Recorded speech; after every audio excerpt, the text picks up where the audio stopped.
E a gente começa o NTV News desta quarta-feira. Baleado no último dia de 2020 no bairro Alto da Serra, não resiste e morre no hospital regional. No bairro Coração Eucarístico, a Polícia Militar registra tentativa de homicídio. Trabalhos de extração em terras patenses e olegarenses devem começar em 12 meses. Fim do pagamento do auxílio emergencial pode aumentar pobreza no Brasil. Em 24 horas, mais 21 casos de Covid-19 são registrados em Patos de Minas. Em nova determinação, macro-região Noroeste volta para a Onda Verde do Minas Consciente. Dia da Gratidão, 6 de janeiro, inspira sentimentos de agradecimento. E hoje também é dia de Santos Reis. Moradores reclamam de falta de médico na UBS do bairro Jardim Esperança. E no Hemocentro, estoques de sangue estão lá embaixo. Esses são alguns dos nossos destaques. Fique ligado.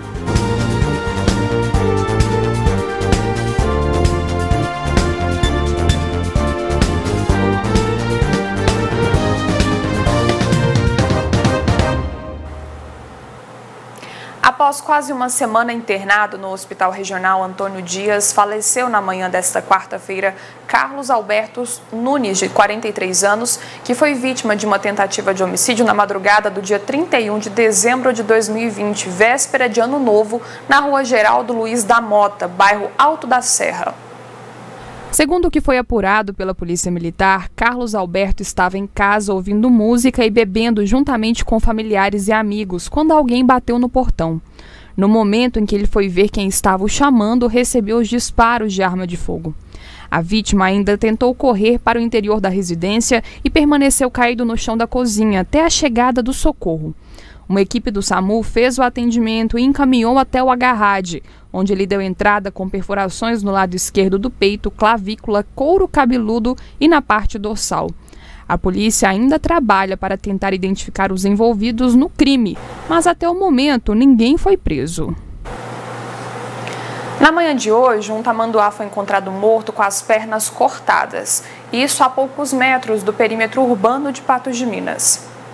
Na manhã desta quarta-feira, um tamanduá-bandeira foi encontrado aqui nas margens da rodovia MGC 354, bem próximo da balança de pesagem e também próximo do posto da Polícia Militar Ambiental, que fica logo ali atrás. Este animal foi encontrado bem aqui, nesse local onde nós estamos, e como vocês podem ver, o curioso aí na imagem que aparece para vocês é que esse animal foi encontrado com as 4 patas cortadas. Recentemente, nós mostramos também aqui na NTV casos de maus tratos a um animal bovino. E mais uma vez, esse fato veio a acontecer, só que esse animal já se encontrava sem vida. Nós entramos em contato também com a Polícia Militar Ambiental, com o comandante, que disse que já está em apuração desse fato. Depois do intervalo, o fim do pagamento do auxílio emergencial pode aumentar pobreza no Brasil. E trabalhos de extração em terras patenses e olegarenses devem começar em 12 meses.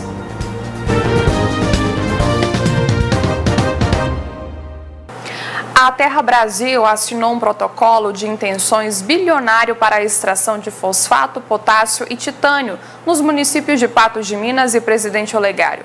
O principal foco das operações será a produção de fósforo e potássio utilizados na fabricação de fertilizantes agrícolas. O investimento promete vagas de emprego diretas e indiretas e crescimento para a região. Mas será para quando? Ao falar sobre as atividades econômicas do Brasil, é impossível não citar o crescimento da mineração. Em 10 anos, o desenvolvimento da extração mineral foi de 550% no país. De 2014 a 2018, o investimento na área foi de cerca de 48 bilhões de euros, com potencial de expansão. Com mais de 3.000 minas espalhadas pelo território nacional, o país é um dos 5 maiores produtores de minerais do mundo. E na nossa região, há uma grande área com potencial que está sendo pesquisada pela empresa Terra Brasil. Nós chegamos aqui em 2008, tá? Para começarmos nós trabalhamos com pesquisa minerária e foi nos ofertado essa área aqui em Patos. Nós rapidamente compramos isso e começamos já a fazer um trabalho de vistoria de área, né? E sabíamos que era uma área rica. Não sabíamos que era tão rica quanto que nós, né, viemos ao longo desses 12 anos aí, a cada passo que a gente fazia aí, a gente ia descobrindo mais um pouco de minerais, né, de riquezas que existem nessa área. Com os estudos, os profissionais buscam fontes de camafugito, rico em minerais para a produção de fertilizantes, além da extração de fosfato, potássio e titânio. Com investimento de 2,4 bilhões, o empreendimento deverá gerar 250 empregos diretos e 1.300 indiretos, alguns já nos próximos 12 meses. Mas vale lembrar que na montagem da indústria já se começa a gerar empregos. Isso já gera um trabalho, já gera riqueza para a região, porque vai ter que se montar um restaurante para esse pessoal comer, vai ter que transportar esse pessoal até a área, ou seja, então você tem que ter linhas de ônibus, né? E uma série de serviços que são necessários para isso, uma vez que a mina está aqui a 15 quilômetros de distância do centro de Patos de Minas, né? E de Presidente Olegário, a mesma distância. A área a ser explorada é de 1.600 hectares e a empresa que irá fazer o trabalho de mineração já está em processo de acordos finais. Participamos em janeiro passado de uma comitiva do presidente Bolsonaro à Índia, fomos convidados por eles, tivemos lá, depois disso já tivemos outras bastante reuniões com eles, ou seja, esse grupo indiano é um grupo forte e inclui o governo indiano. Segundo o diretor executivo da Terra Brasil, a preocupação com os impactos ambientais é pauta da empresa. A expectativa é que os trabalhos de extração comecem logo e as perspectivas são boas, inclusive com a logística. A logística aqui já é perfeita, né? Nós estamos numa região que você vai escoar a produção aqui a 250 km de distância, de raio. Então o consumo aqui na região para a matéria-prima, para o material que será produzido é imensa. Tá? Então o processo de logística está já realizado e poderemos ter aí nos próximos meses ou anos aí uma notícia interessante aí sobre esse braço ferroviário trazendo de patrocínio até Patos de Minas, que será um grande ganho para a região, não só de Patos, mas de todo o Alto Paranaíba, onde todos os produtores, agricultores aqui vão escoar a sua produção via linha férrea. O fim do pagamento do auxílio emergencial tem impacto direto na renda de milhões de brasileiros. De acordo com o cálculo da Fundação Getúlio Vargas, o número de pessoas em pobreza ou extrema pobreza no país, que já atinge mais de 13 milhões de brasileiros, pode até dobrar no início deste ano. Isso porque o recurso, que contemplou quase 68 milhões de beneficiários, foi a única fonte de renda para cerca de 36% deles. Ao todo, 67 milhões e 800 mil brasileiros receberam o benefício no país. Na região Sudeste está a maior parte dos beneficiários, seguida pela Nordeste, Sul, Norte e Centro-Oeste. De acordo com o Datafolha, 36% dos brasileiros que recebiam o auxílio em dezembro contavam com o recurso como única renda. Esse é o caso da Mena, desempregada há mais de 5 anos. Ela era recepcionista em uma multinacional, mas com a crise econômica de 2015 foi mandada embora. Está sendo muito difícil eu estar desempregada e a esse tempo todo, né? André é líder comunitário, ele viu de perto como o auxílio e outros benefícios foram fundamentais para colocar comida na mesa de milhares de famílias, além de ajudar a movimentar o comércio local. O auxílio emergencial ele trouxe uma certa organização para as pessoas, né, que precisavam de pôr comida na mesa, pagar alguma dívida e até mesmo fazer algum planejamento, que foram alguns meses, né? Eles puderam planejar essa organização financeira da família. A política assistencialista trouxe efeitos positivos para a economia brasileira. O PIB do terceiro trimestre de 2020 teve ensaios de recuperação e fechou com um crescimento de 7%. Também diminuiu a desigualdade e reduziu a extrema pobreza. 15 milhões de brasileiros saíram da faixa de renda mais baixa. aquela em que a receita mensal é menor que meio salário mínimo, ou seja, na época equivalia a R$ 522,50. A gente sabe que no trimestre anterior a queda foi bastante proeminente do PIB, então esse crescimento, né, de 7%, de um pouco mais de 7%, ele está considerando uma base muito baixa, mas, de fato, esse efeito positivo que a gente observou no terceiro trimestre, ele vem do impacto no PIB, ele vem do auxílio emergencial. Mas em setembro, com a redução do pagamento pela metade, 7 milhões de brasileiros voltaram para abaixo da linha da pobreza, ganhando menos de R$ 5,50 por dia. Na cotação atual, quase R$ 29,00, segundo o levantamento da Fundação Getúlio Vargas. O fim do programa pode levar ainda mais pessoas à condição de pobreza. Visto que grande parte dessa população é informal, então vende seu serviço nas ruas, né, ambulantes, uma série de outros tipos de trabalho informal, e essa população tem renda muito volátil, o que se espera é que a gente não tenha atividade econômica suficiente ainda para reabsorver essas pessoas. Então, tanto extrema pobreza quanto pobreza vão crescer. Eu até ouvi algumas famílias assim que estão se mostrando até um pouco desesperadas, assim, que não tem renda, ou são famílias que têm como única renda o Bolsa Família. Elas estão temendo até de faltar comida na mesa, né? E assim, porque a classe operária, ela é oriunda da favela, né? Que esses comércios que fecharam, onde que trabalha com evento, trabalha com comida, trabalha serviço braçal, esse que fechou, impactou demais na comunidade, sabe? E o auxílio ajudava demais. Para a especialista, 2021 só apresentará melhorias econômicas com a vacinação e se o governo federal investir em estímulos fiscais que favoreçam o crescimento do consumo das famílias. O que vai permitir, de fato, a recuperação econômica é ter uma população imunizada, né, que de fato pode voltar a frequentar serviços, né, restaurantes, viajar e assim por diante, e de fato com que as pessoas possam voltar a trabalhar normalmente, e concomitantemente estímulos fiscais como uma renda para as famílias mais vulneráveis, como investimento público, exatamente para reaquecer a economia. Quem depende do auxílio conta com um futuro incerto e se esforça na sobrevivência da família. A Mena espera obter uma boa notícia em breve.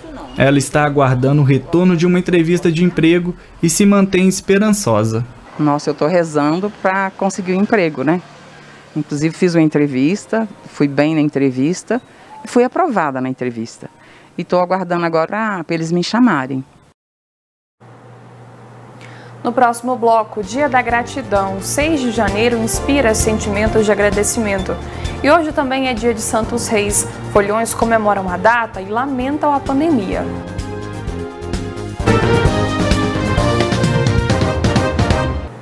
O Dia de Santos Reis é comemorado anualmente em 6 de janeiro pelos cristãos. Nessa época, acontecem as tradicionais festas de folia de reis. Entretanto, com a pandemia, a festividade tem feito falta para muitos foliões. Pelos relatos bíblicos, teria sido nessa data, dia 6 de janeiro, que o menino Jesus, recém-nascido, recebeu a visita dos 3 reis magos, Belchior, Gaspar e Baltazar, e foi presenteado com ouro, incenso e mirra. Cada presente tinha um significado.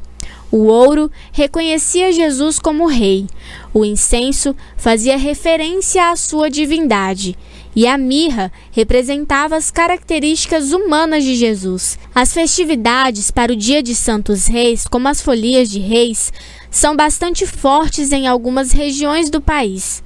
O senhor José, por exemplo, é folião desde os 12 anos de idade e de grande devoção a Santos Reis.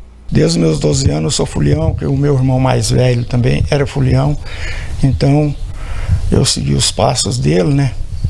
E comecei meus 12 anos, hoje eu estou participando de folia de reis até hoje. Pela tradição, os foliões costumavam cantar de casa em casa carregando um estandarte em honra ao menino Jesus. Agradeciam aos membros de cada família e recolhiam doações. Em Patos de Minas, um dos locais beneficiados com as doações é o Lar Vicentino Padre Alaor.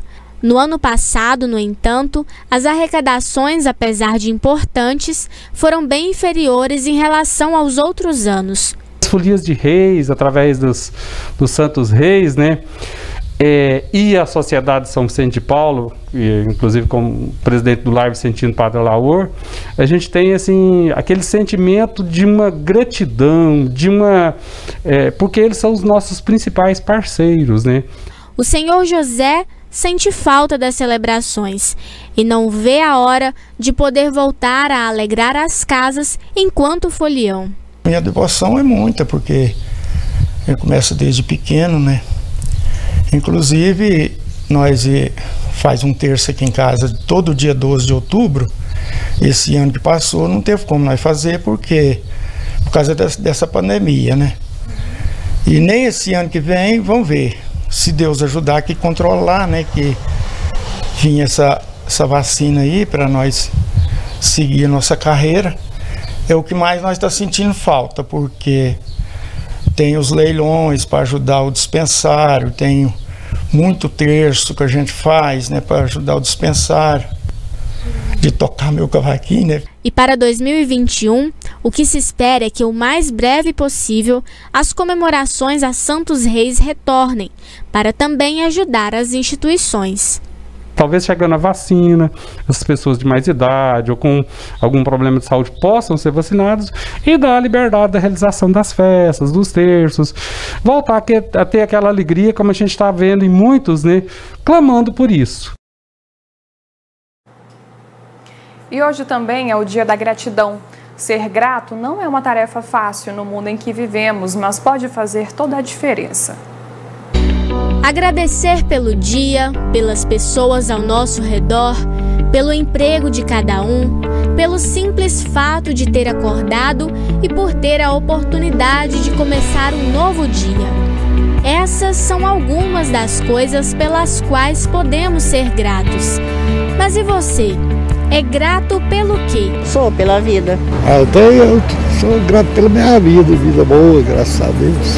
A saúde que Deus manda pra nós já tá beleza, já, né, senhor? Peço muito a Deus, né, as coisas que acontecem na vida, porque tem família, tem tudo, minha esposa problema, doente, eu agradeço muito a Deus. Agradecer é um exercício que proporciona muitos benefícios, pois desperta uma atitude positiva com relação à vida e fortalece a pessoa para os momentos de dificuldade. Mas ser grato é diferente de dizer apenas obrigado por isso ou por aquilo. É sentir-se grato por cada coisa ao seu redor, por menor que ela seja.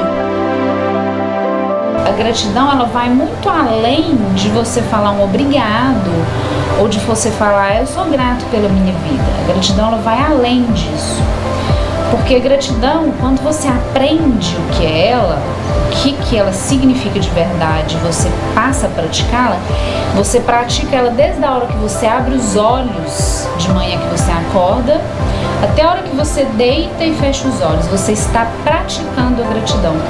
Você vive uma vida em gratidão a tudo que você tem ao seu redor. Na correria do dia a dia, a gratidão se tornou um agradecer no automático, sem verdadeiramente sentir aquilo que se externa para o outro.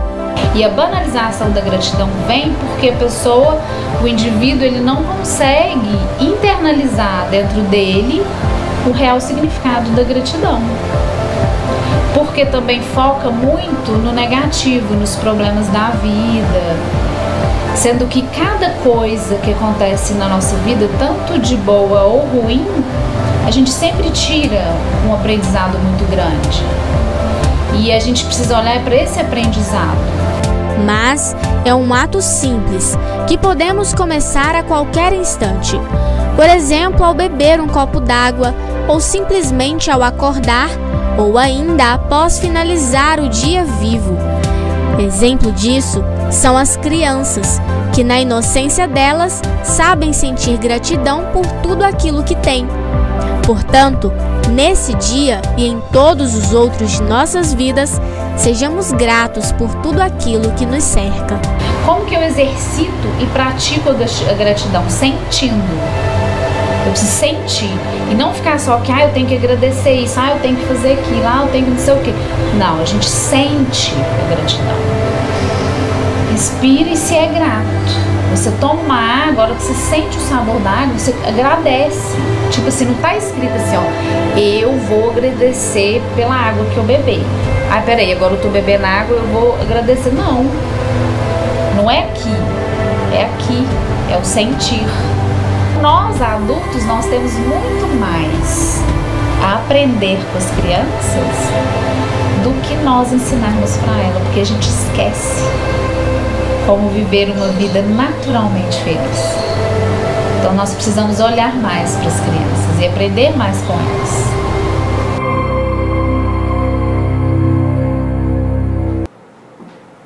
Uma tentativa de homicídio foi registrada agora há pouco no bairro Coração Eucarístico. Quem traz os detalhes é o repórter Rafael Ribeiro. Essa tentativa de homicídio aconteceu na tarde desta quarta-feira na rua Ronaldo Fernandes de Souza, no bairro Coração Eucarístico, em Patos de Minas. Esse jovem de 17 anos foi levado pela Polícia Militar em uma viatura até o Hospital Regional com ferimentos graves e só não morreu porque a Polícia Militar chegou na hora em que o crime estava acontecendo e interviu na ação desses criminosos. A dinâmica até agora apurada pela Polícia Militar é que essa vítima estava esperando um irmão cortar o cabelo em uma barbearia na rua Ronaldo Fernandes de Souza, lá no bairro Coração Eucarístico, quando outros dois homens chegaram. Um deles estava com um cachorro pitbull e eles começaram a se agredir, agressões mútuas, e em certo momento um desses irmãos que chegaram na barbearia começou a agredir esse adolescente de 17 anos, enforcando ele, desferindo algumas facadas contra a vítima, e o outro com um cachorro também, incentivando para que esse cachorro mordesse a vítima.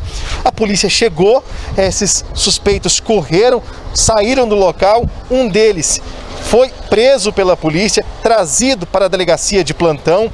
O outro, que estava com o cachorro, até agora não foi localizado. A vítima foi socorrida no local pela polícia.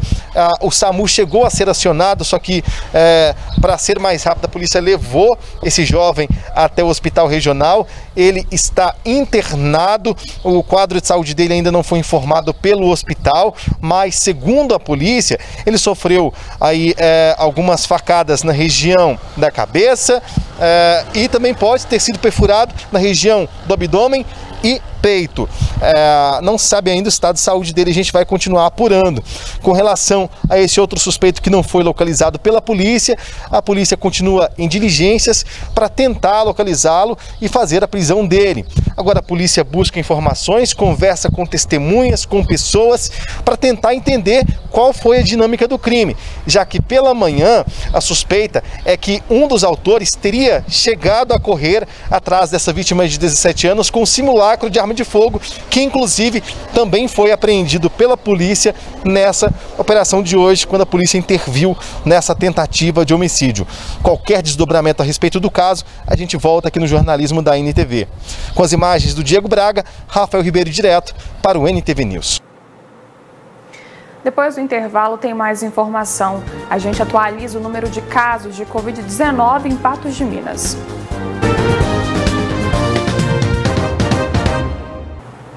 Estamos de volta com a NTV News e agora é hora de comentar, falar sobre as principais notícias de Patos de Minas e região no quadro Análise da Notícia. Ludmila prometeu e já está aqui ao meu lado. Como vai, né, Ludmila? A gente se falou agora há pouco e agora aqui de pertinho na bancada da NTV News. É o momento da gente comentar algumas notícias desta quarta-feira. Boa noite a todos que acompanham o NTV News, agora também com a Análise da Notícia.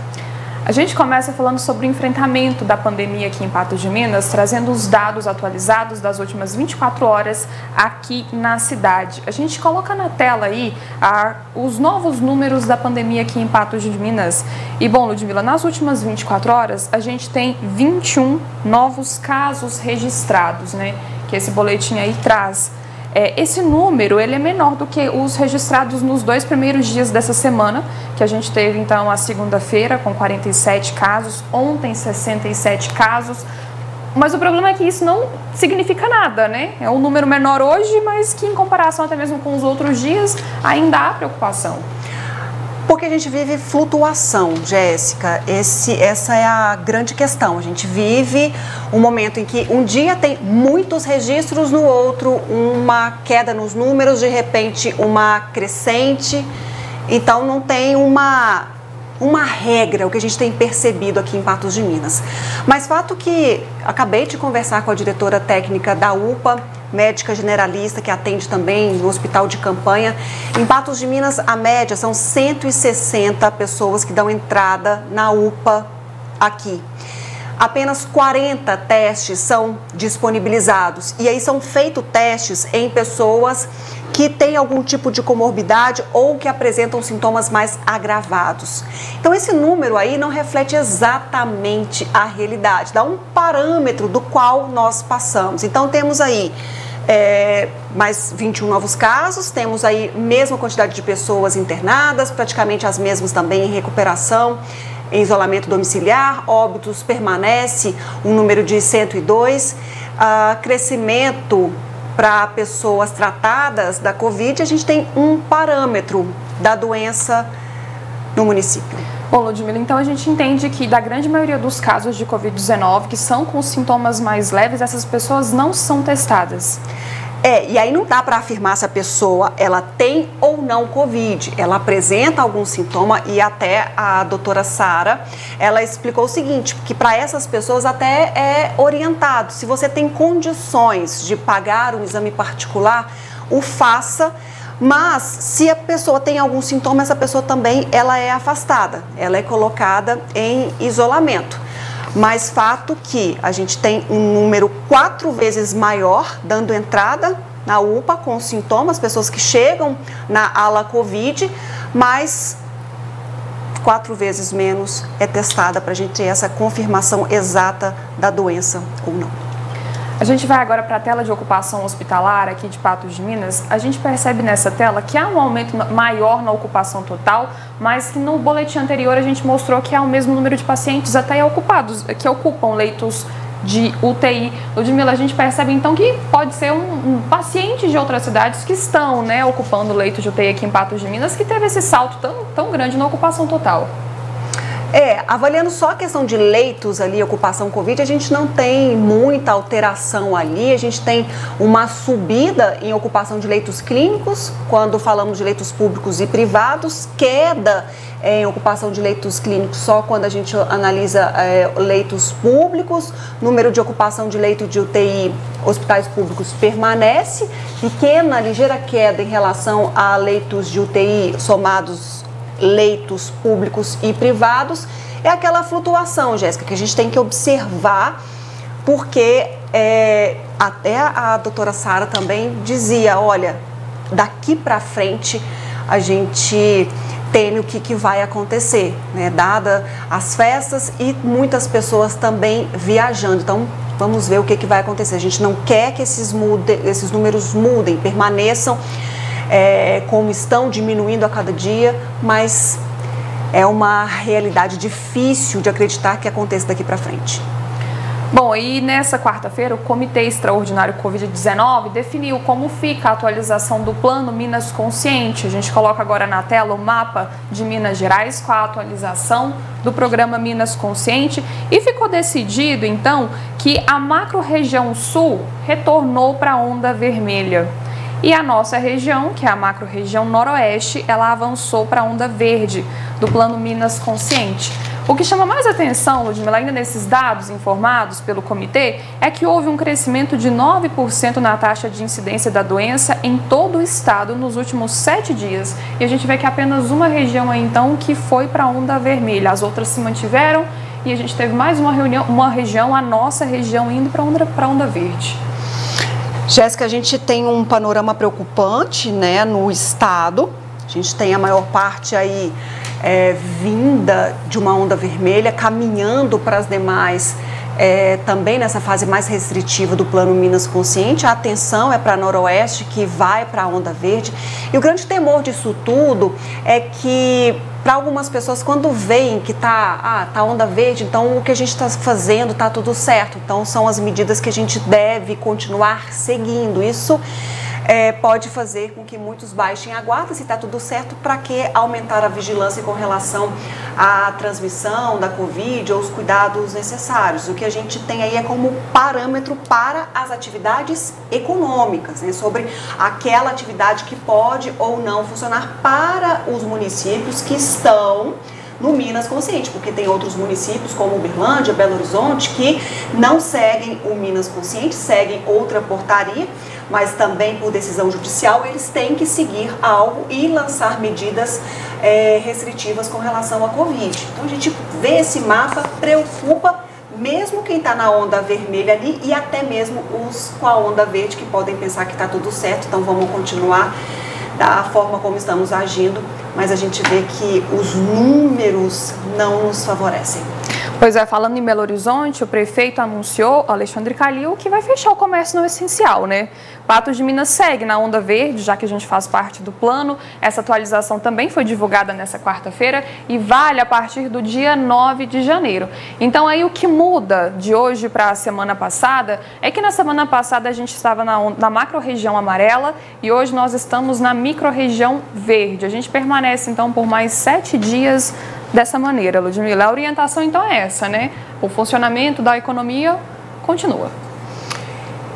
Jéssica, por aqui tudo verde. E essa questão do Calil, a gente falou que Belo Horizonte segue uma outra portaria, então tem a liberdade para poder traçar as medidas de acordo com a situação no município, e é assim que os gestores devem agir. Se há uma piora naquela cidade, não é porque a macro ou a micro está numa onda verde que eu tenho que atender ou ficar bem com uma parcela, mas a população em colapso no sistema de saúde ou um aumento de casos, então o gestor tem que analisar casa a casa e às vezes é uma medida antipopular que vai desagradar, mas necessária para aquele momento. A gente espera que em Patos de Minas a gente tenha aí um cenário mantido como está, para que a gente continue numa onda verde, num progresso, mas a gente tem que ficar atento também na evolução. Então a gente tem em Belo Horizonte uma situação diferente, até porque lá, Jéssica, a ocupação de leitos de UTI ultrapassa 86%. Então o município tem que estar sim vigilante. A gente vai para um rápido intervalo, na volta a gente volta com mais informações aqui no NTV News.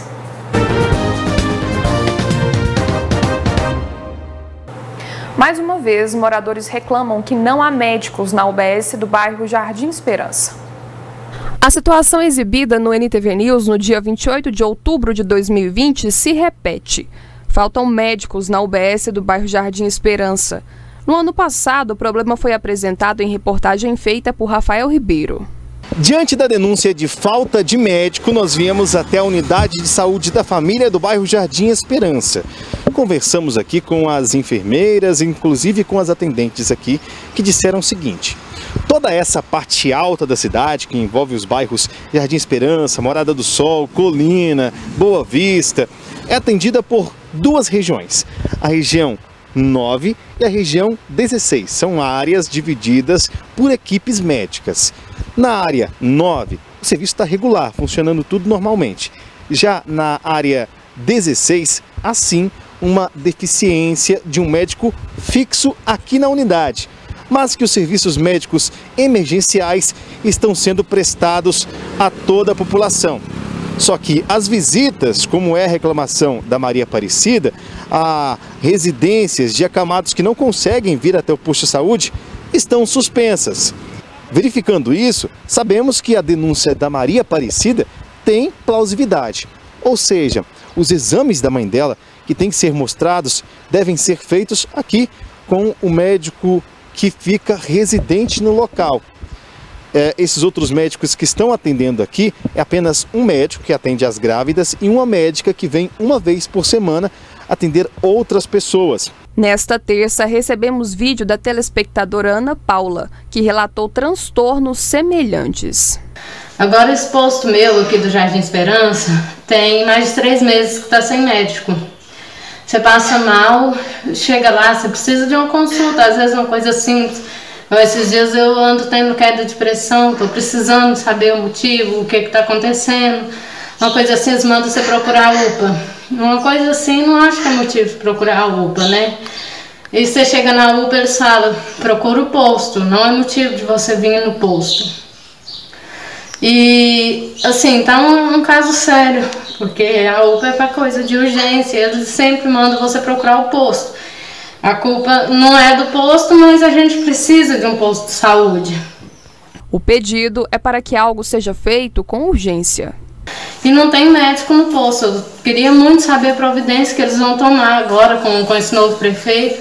O que vai estar sendo feito? Tem mais de 3 meses que o posto não tem médico. Você já esteve aqui, já esteve olhando, já foi feito várias reclamações sobre isso.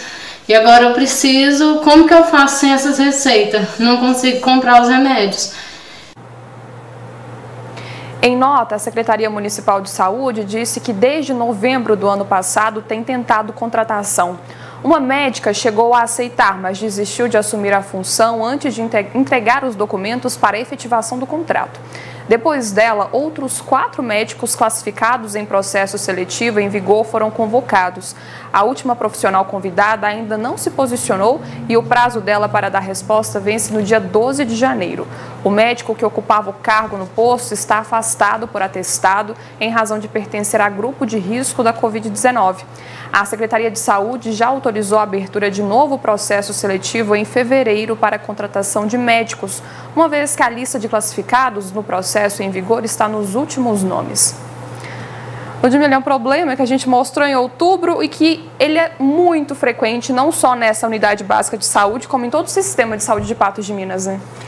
Essa questão da quantidade de médicos necessária para poder atender a população é sempre um problema recorrente e fica esse anseio da população, o que o novo gestor, o prefeito atual vai fazer, porque é um problema urgente, não dá para esperar, então tem que ter uma atitude. Ali foi falado, olha, vai ser aberto um processo seletivo em fevereiro. Talvez até repensar e antecipar isso, porque é uma urgência. E se tem uma coisa que não espera é saúde.